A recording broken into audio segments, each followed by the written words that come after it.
Son las 8:34. Saludamos al sociólogo Daniel Pontón.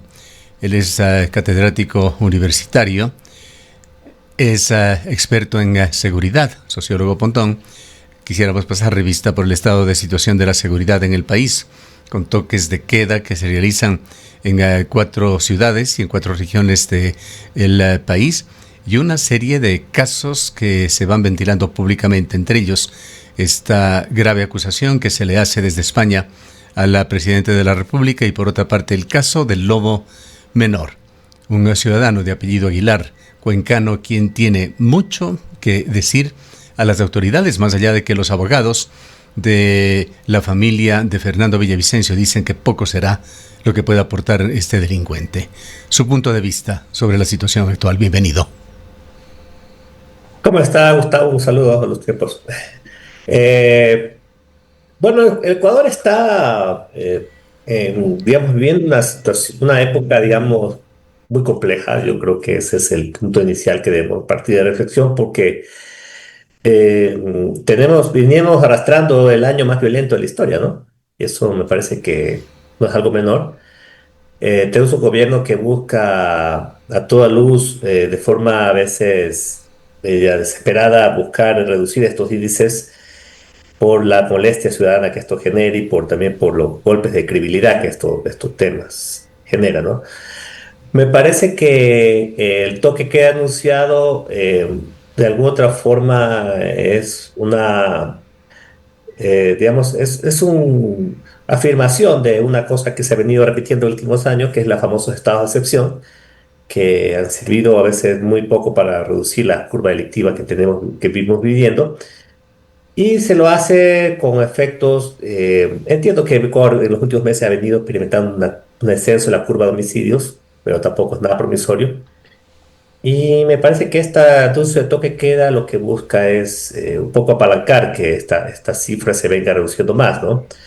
Porque lo que quiere mostrar son resultados en corto plazo para, bueno, un poco, lastimosamente así nos le toca a los gobiernos, ¿no? Vivir como a plazos, ¿no? Un poco apaciguar las críticas que se le vienen dando por parte de la ciudadanía en el corto plazo. Y sí, ha habido golpes importantes al crimen, no lo negamos. La productividad de la policía ha sido alta, el bloque de seguridad en general. Entiendo que este toque queda también es visto como una plataforma para el crimen, ¿no? Una plataforma logística de que se busca tener esta medida para atacar estructuras criminales. Según la narrativa del gobierno, me parece que está un poco disperso, porque por un lado hablan de operaciones de delincuencia común, pero por otro lado hablan de temas de delincuencia organizada, por otro lado también lucha contra la corrupción, es decir, como que un poco se ha dispersado su narrativa. Sociólogo Pontón, Eh, permítame aquí hacer un paréntesis.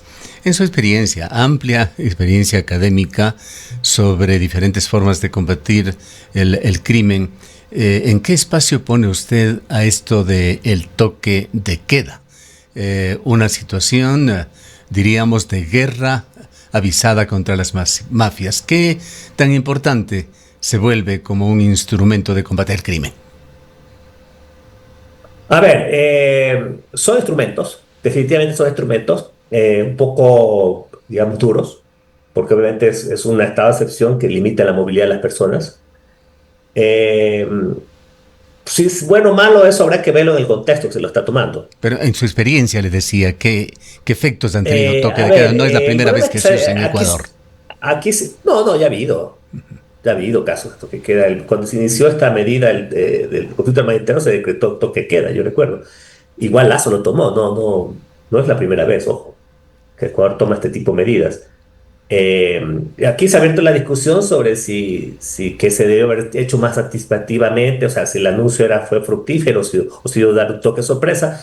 Yo creo que una medida de toque de queda no es algo que se lo puede tomar así como por encima. Se necesita hacer acuerdos con la ciudadanía, tener anuncios, porque obviamente afecta a un grupo, a una población específica, sobre todo que se dedica a tener actividades de entretenimiento y otro tipo de cuestiones que están relacionadas con ello. Pero en todo caso, yo creo que el toque de queda podría servir en la medida que pueda. ¿Qué implica restringir movilidad en la noche? Sí, eso es la pregunta. El gobierno ha dicho, bueno, evitar que los delincuentes se fuguen. Ahí la pregunta que yo le hago, bueno, si es que tú lo anuncias, pues se van a fugar, ¿sí? O sea, o se van a movilizar a otros lugares donde no hay toque de queda, ¿no? Y por otro lado, la lógica sería que se apunte a atacar una franja horaria donde existe un alto nivel de presencia de homicidios, ¿sí? O de otro tipo de delitos, más sobre todo de violencia. Y lo que he podido ver es que solamente, según estas cifras del año pasado, el 22% de los homicidios se cometieron entre las 11 y 5 de la mañana en el país. Entonces, habría que esperar que eso afecte a ese tipo de monto, ¿no? De homicidios. Por lo tanto, habría que esperarse una disminución no tan drástica, pero sí una disminución de los niveles de homicidios del país. Pero cuando empiezan a anunciar medidas como, por ejemplo, lucha contra la corrupción, alguien hablaba de medicamentos, alguien hablaba de operaciones en Quito, de una estructura delincuencial donde se cautaba una gran cantidad de suma de dinero. Quito no está dentro de la provincia de toque de queda, ¿sí? Entonces me parece que un poco la narrativa no se ajusta a la medida, ¿sí? Entonces se trata como de sobrevalorar una medida que tiene efectos muy puntuales, ¿sí? Sí me sorprende, por ejemplo, que en esta medida en las provincias que han sido afectadas no esté Manabí, o me equivoco, No, no está hasta Manabí, donde sabemos, no, no. una provincia más afectada de Justamente la se criminalidad. decía que uno de los efectos que quitarían eficiencia a esta medida del toque de queda sería una invitación a retirarse de escenarios e ir a actuar en otro como Maraví, por ejemplo. Exacto, y Madrid sea una prensa más afectada. Entonces, me parece que hay una narrativa construida que es un poco genérica. Le digo, la medida es un instrumento que debe ser usado puntualmente porque la restricción de movilidad atenúa la oportunidad del delito, de alguna forma, ¿sí? Es como que si usted en un parque se comete mucho delito y si usted clausura ese parque, pues no se va a cometer delito, así de simple, ¿ya? Porque usted ya no decide no ir o se va a otro lugar, o bueno, por último se guarda un tiempo hasta que se mitigue la medida. Pero es esperar que tenga efectos de corto plazo. Entonces, me parece que ahí podría justificarse la medida que, por ejemplo, en su momento cuando hubo detonaciones de bombas, coches bombas, todo el tema terrorista, se pudo haber justificado. En el momento actual habrá que ver cuáles son las razones profundas, pero me parece que el hecho de que sea una medida de corto plazo, el gobierno busca un poco apaciguar también la parte comunicacional que se ha venido un poco cosiendo alrededor de que las estrategias del gobierno han sido poco efectivas para reducir el crimen. El gobierno ha hecho mucho trabajo. No digo que no trabaje, no digo que no se trabaje. El problema es que sus medidas han sido poco efectivas para disminuir lo que todo el mundo busca que se disminuya, que es la tasa de homicidios. Básicamente, si usted no disminuye homicidios, va a ser muy complicado que podamos decir que este gobierno, que una política ha sido buena o mala, ¿no? Esta nueva fase que se ha abierto con cooperación internacional, ¿qué atributos tiene? ¿Se convierte en una fase realmente diferente que la del Plan Fénix, la del reciente pasado? Se ha dicho que se actuará y se está actuando con asesoramiento de gobiernos extranjeros, incluso que agentes del FBI, para esto se firmó un acuerdo, estarán presenciales trabajando en alguna oficina y posiblemente con trabajo de campo en Ecuador. No, nadie niega la cooperación, que es algo bueno. Es posible, de hecho, la cooperación debe nutrir del poder de capacidades, ¿no? Y esas capacidades de información e inteligencia, que obviamente Estados Unidos tiene una inteligencia que no la tiene el Ecuador. Servicios tecnológicos, capacitación, etcétera. Y bueno, toda la estrategia Trump respecto al tema de que ya no se trata solo de tener delincuentes, sino se trata de eliminar los objetivos militares, que un poco abona la estrategia militarista que el gobierno ha adoptado, que podría un poco acentuarse sobre el tema de frontera norte, ¿no? Sobre todo frontera norte, que es lo que hemos visto, operaciones importantes, golpes al crimen en frontera norte, pero el toque queda un poco apunta más a las estructuras de las ciudades, que es otro tipo de dinámica, ¿no? No es lo mismo atacar estructuras rurales que urbanas, ¿no? Eh, y bueno, en esa medida me parece que no podemos menospreciar ese tipo de cosas. La pregunta que uno quería hacer es qué capacidades quedan para el país, ¿no? Porque de otra forma estaremos atenuando el problema tradicional que sufre el Ecuador frente a este tipo de fenómenos, que es la dependencia. Y eso yo siempre lo puedo poner sobre la marcha, ¿no? La discusión sobre qué capacidades realmente queda para el país para desarrollar sus propias estrategias y que no dependamos de algún otro país en el futuro de una manera sistemática, ¿no? O sea, la cooperación es importante, pero no es el eje central, es las capacidades reales que el Ecuador tiene para enfrentar esta problemática, ¿no? En lo que se refiere a los agentes del FBI, ¿se ha podido de alguna manera comprobar su presencia? ¿Están ya realizando un trabajo en territorio? Lo que puedo ver no es la primera vez que el FBI está aquí en el país. Han tenido oficinas de agregados. Bueno, Entiendo que tuvieron ahorita una actuación, se entiende que relevante en el caso Villavicencio. Habrá que ver el caso de Vicenzo, que está siendo tan manoseado que me parece que no sé qué es lo bueno y qué es lo malo acá, porque hay tantas versiones que realmente es muy difícil coger el hilo. No creo que, en tu caso, tampoco se puede elucidar quién es el que está detrás de todo esto o está detrás de todo esto. Es muy complejo, muy disímil. No sé si has tenido una preponderancia importante el FBI en este tema, perdón que le diga. O sea, ahora, esperaría que hay casos que son menos controversiales políticamente, pero que son igual efectivos en lucha contra el crimen. Esperaría que sí, ¿no? Yo creo que el FBI ahí es clave en este sentido de determinar grupos de delincuencia organizada que operan transnacionalmente y que sirven como los grandes hacedores, porque el crimen ecuatoriano es transnacional, ¿no? Opera con cooperaciones internacionales. El caso de Europa, ¿no? Las mafias italianas, la Drangheta que se ha hablado tanto, el tema de la mafia albanesa que ha inundado de las calles de Europa con cocaína proveniente de puertos ecuatorianos, ¿no? Hay que decirlo así. El tema del trabajo con México, ¿no? Que están rotas las relaciones. Esperamos que el FBI sea un buen puente para poco mejorar las relaciones que se tienen en materia de cooperación policial con México, que lastimosamente todos sabemos que los carteles mexicanos tienen un gran interés sobre el caso ecuatoriano, ¿no? Por ese lado me parece que no podríamos despreciarla, pero digamos, la pregunta es cómo evitar que esto se genere una dependencia, ese es el punto.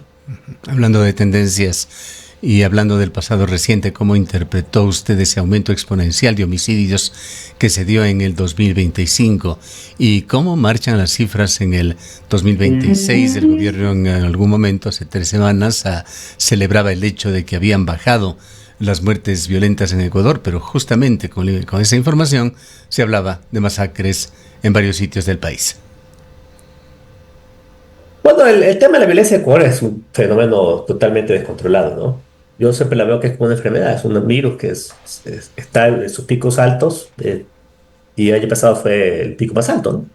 Y ya veníamos arrastrando el 2023 como el año más violento, el año 2024 se disminuyó, 2025 vuelve a crecer. Yo veo las cosas más de largo plazo, yo veo las cosas más de largo plazo y a veces me parece que lo que tenemos es una curva de violencia que lo que se busca son paños de agua, ¿no? A veces para mitigar esto, tal vez tengamos algunos meses de cosecha de la disminución de homicidios, pero las situaciones estructurales del problema de la violencia de este país siguen siendo intactas, ¿no? Y básicamente me refiero no a la parte social, que sí es importante, me refiero a la parte de la justicia. Ahí tenemos un gran déficit. Usted, además de ser experto en seguridad, es sociólogo. ¿Qué factores estructurales, desde este punto de vista profesional, explican la expansión del crimen organizado en Ecuador? Bueno, el crimen organizado se mueve por oportunidad, ¿no? Eh, y en ellos creo que gran parte de la gran locomotora del crimen organizado en este país es el narcotráfico. Yo ayer escuchaba a un catedrático, Santiago Amigo, hablaba de que él no le da impresión que le decía una cosa interesante, decía, yo no creo que el Ecuador sea más corrupto ahora que antes. Yo creo que un poco está equivocado Santiago. Yo creo que el problema básicamente no se trata de no es un problema moral. Es un problema de que actualmente la corrupción está matizado por el tema del narcotráfico. Y el problema es que el narcotráfico tiene la capacidad de hacer que el problema su capacidad de filtración, los mecanismos de corrupción sean más próximos a la ciudadanía. Digamos, anteriormente usted tenía que acceder a un puesto público para acceder a la corrupción. Actualmente están en la puerta de su barrio, de su hogar, de su oficina. El narcotráfico se ha metido en todo, ¿sí? Y claro, el narcotráfico es una gran locomotora del crimen. ¿Sí? Es una gran. Y ese es uno de los factores expansivos. ¿Cuáles son los factores que han incidido para que Ecuador llegue a esto? Bueno, Colombia, el fenómeno colombiano, y ahí un poco las alteraciones de la estrategia política del gobierno colombiano en los últimos 20 años frente a cómo manejaron su seguridad interna, el efecto desplazamiento, me parece que es fundamental. El tema de la paz con Colombia, que detonó el incremento abrupto de los cultivos, la pandemia igual, ¿sí? Eh, y también capacidades internas, ¿no? Que yo creo que hay un menoscabo sistemático de las capacidades del Estado. Y yo creo que ahí el gran parte del déficit no está tanto en el gobierno, está más en el lado de la justicia, ¿no? El Ecuador, los niveles de filtración del crimen realizado a la justicia. Esta semana encontraron una caleta, muchas acusaciones respecto a que eso ha servido de sobornos del ámbito del crimen organizado al ámbito de la justicia. ¿Se refiere usted a Está aquella bien, que encontraron en Quito, nada menos que en sí, el edificio del World Trade Center? exacto, o sea, no estamos hablando de cosas menores, ¿no? O sea, el narcotráfico está metido en el tramado político y empresarial de este Ujú. país, y eso es lamentable. Y si usted abona eso a la violencia, que creo que es un fenómeno que tiene que ver, pero tiene vida propia, no es como una bola de nieve, la situación se ha puesto muy, como dice, muy Ahora, peluda, ¿no? usted decía, no hay duda que el gobierno trabaja, pero no lo hace de manera efectiva. Otra situación sobre la que no hay duda es que el gobierno gasta, y gasta mucho dinero en el tema de seguridad. ¿Qué opina usted de esos 230 millones que se estiman se ha gastado o invertido, no sé qué palabra utilizar, en estos 3 primeros meses del año con ese plan de seguridad 2026 que incluye mega prisiones, drones, radares y otros ítems? O sea, es que bueno, la seguridad cuesta, ¿no? Yo no le tengo miedo al problema de decir gastar. Pasa que si uno gasta debe ser efectivo, ¿no? No se trata de esto de ser una camisa, un cajón desastre, ¿no? Donde le entra todo y sin fondo, ¿no? Creo que en la política pública lo que se requiere es que lo que usted gasta tiene que tener un acervo en el objetivo mismo, ¿no? ¿No? Ser más efectivo. Y a veces, ¿cómo puede hacer lo mismo gastando menos? Es el gran tema. Ya, digamos, la guerra está así, ¿no? En el mundo actual, si algo se llama el conflicto de Ucrania y el tema de Irán es que usted puede hacer con instrumentos o con armas menos costosas mucho daño, ¿no? Y puede ser igual efectivo que una arma inclusive mucho más costosa. Y ese creo que es el gran desafío, no solamente a la industria de la defensa, sino a la industria de la seguridad. Sí, yo creo que el gobierno, yo no creo que el gobierno, o sea, yo creo que trabajo trabaja, lo que sí ha sido inefectivo respecto al problema principal que tiene este país. Lastimosamente que sí lo hacen, son cifras. Pese a que se trata de mostrar lo contrario, y yo sé que hay un juego narrativo, o sea, aquí, yo como soy académico no tengo que entrar en ese juego. Y, y creo que el problema es que el gobierno no ha encontrado la brújula de poder hacer frente al problema de la violencia. Vayamos Tal vez, a otras de las debilidades del sistema. Unas tienen que ver directamente con estos esfuerzos contra el crimen organizado, otras tienen que ver con otras instituciones del país que deberían actuar con sinergia, con efectividad, en forma conjunta. ¿Cómo ve usted los temas de respeto a los derechos humanos y el tema que ha dado tanto que hablar en los últimos meses, el de la independencia judicial? a ver, vamos por lo segundo. Yo la independencia judicial la tomo con pinzas, porque yo no puedo jugar con axiomas que son impolutos sin ningún tipo de contextualización. Aquí tenemos una crisis grave del sistema de justicia, grave, profunda, y ahí meta la fiscalía, grave, gravísima. No es un tema menor. O sea, créame que no es un tema menor. ¿Ya? Y si usted, cualquier estrategia de seguridad, y eso le digo yo como a experto, yo trato de ser simple lo que digo, ¿no? Si usted no mete la mano ahí, ¿ya? Si usted no asegura tener adecuados niveles digamos, de certeza, o sea, lucha contra la impunidad, ¿no? En materia de justicia, no hay estrategia de seguridad que valga. La parte sustancial en el Ecuador que debe apalancar una política de seguridad, que es si le gusta la mano dura, porque yo no creo que debe llamarse mano dura, es ley y el orden, la prevalencia de la ley y el orden, el respeto a los derechos, al Estado de Derecho. De ahí vamos a los derechos humanos, ¿sí? Pues si usted no fundamenta eso, va a ser muy complicado que pueda salir. Porque usted puede tener muchas fuerzas militares que van y policiales actuando conjuntamente, que a veces es la parte más fenomenológica del problema, porque ellos van sobre la estructura. Ellos hacen un trabajo disuasivo, por otro lado también un trabajo de represión, ataca estructuras criminales, pero si el sistema de justicia no responde, es muy complicado que usted pueda avanzar, ¿sí? A eso súmele factores como, por ejemplo, de oportunidad del delito. Yo me pregunto, estimado Gustavo, ¿por qué en este país se cometen tantos delitos con armas de fuego y nadie dice nada? O sea, las armas de fuego que están en este país, que entran a este país y que están en manos del crimen organizado, alguien tiene que responder pues, por el acceso a eso. No solamente es un juego que se nos pasó y que no podemos hacer nada. Algo tiene que hacer eso, porque si usted al enemigo le permite tener las armas de fuego, si usted está más hablando de guerra, ¿no? Las armas de fuego que me puedan hacer daño, usted está perdiendo la guerra, pues. O si no, pregúntese cuál es el trasfondo de la guerra con Irán. Básicamente el Ahora, problema de la bomba atómica. ¿cómo, Entonces, cómo están viviendo los ciudadanos esta situación, sociólogo Pontón? Escuchábamos en el fin de semana en uno de los programas de opinión de esta radio hablar de Guayaquil y decía en Guayaquil no se puede, no se debe salir de la casa luego de las 5 de la tarde cualquier día de la semana. Quito, decían, se vive más tranquilo, pero sabemos los niveles de criminalidad de Quito. Cuenca posiblemente sigue siendo de las ciudades grandes la más segura del país, pero hay hechos graves también que se han dado, como varios casos de sicariato en los últimos tiempos.